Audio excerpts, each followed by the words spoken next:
a state of rest, quietness, tranquility, absence of strife, perfect well-being, harmonious relationship between God and men, men and men, between nations and families।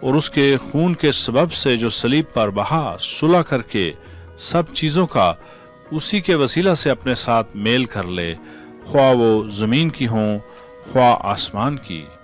For it pleased Father God that in Jesus all the fullness should dwell, and by Jesus to reconcile all things to himself, whether things on earth or things in heaven, having made peace through the blood of his cross. میرے عزیز، یسوع مسیح کے آنے کا مقصد یہی تھا کہ اس جدائی کو مٹائے جو گناہ کے باعث خدا اور انسان کے درمیان آئی.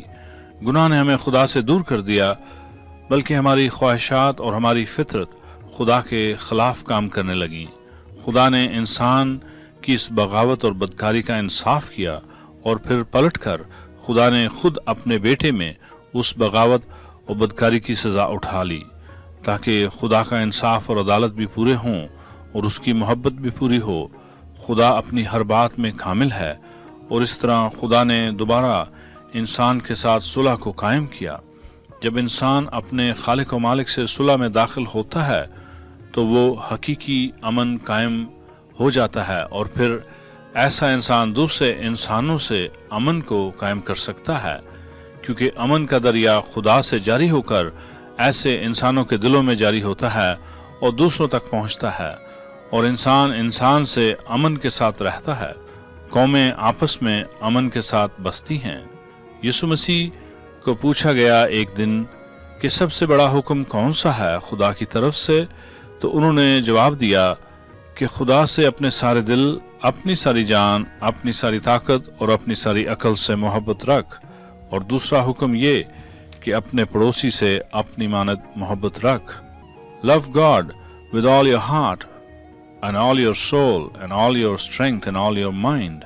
And the second one is love your neighbor like yourself.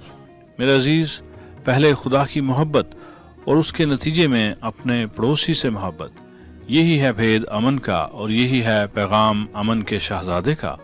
اس کی مانیں گے تو امن ہوگا، ورنہ وہی حال ہوگا جو قائن کا ہوا، جس نے اپنے ہی بھائی کو مار دیا. اسے بھی خدا نے آگاہ کیا تھا پہلے سے، لیکن اس نے خدا کی نہ مانی اور قاتل بن گیا، بلکہ تمام دھرتی پر کا پہلا قاتل. تو کیا آپ خدا کے پیغام کو اور اس کی وارننگ کو مانیں گے تاکہ امن آئے، پہلے آپ کے دل میں خدا کے ساتھ اور پھر تمام انسانوں کے ساتھ؟ یسوع مسیح ایک دفعہ آئے اور انہوں نے انسانوں کے دلوں میں اپنی بادشاہی قائم کی اور امن کو جاری کیا. وہ دوبارہ آ رہے ہیں اس دنیا میں راج کرنے کے لیے اور دنیا کی عدالت اور انصاف کرنے کے لیے بھی.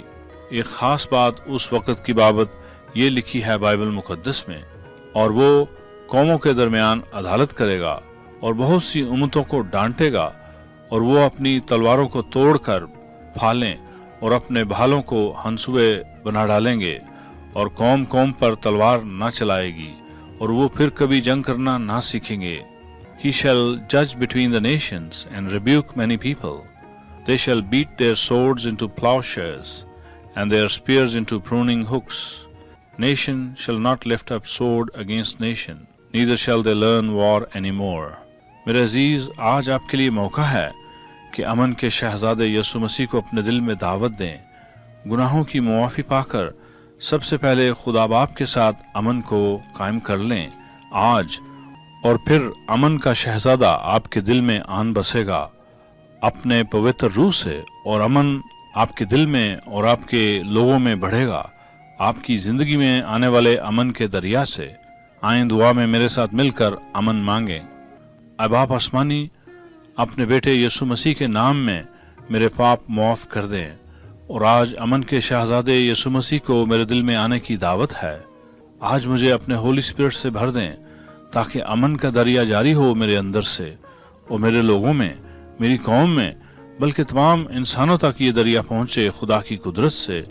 یسوع مسیح کے نام میں میری منت ہے، آمین. عزیزو، آؤ مل کر تمام بیماروں کے لیے دعا مانگیں. زندہ اور سچے خدا، یسوع مسیح کے نام میں منت کرتے ہیں کہ تمام بیماروں کو تیری الہی شفا نصیب ہو، اور ہر بیماری کو یسوع مسیح کے نام میں حکم دیتے ہیں، دور ہو جاؤ اسی وقت ہر ایک زندگی سے. آمین.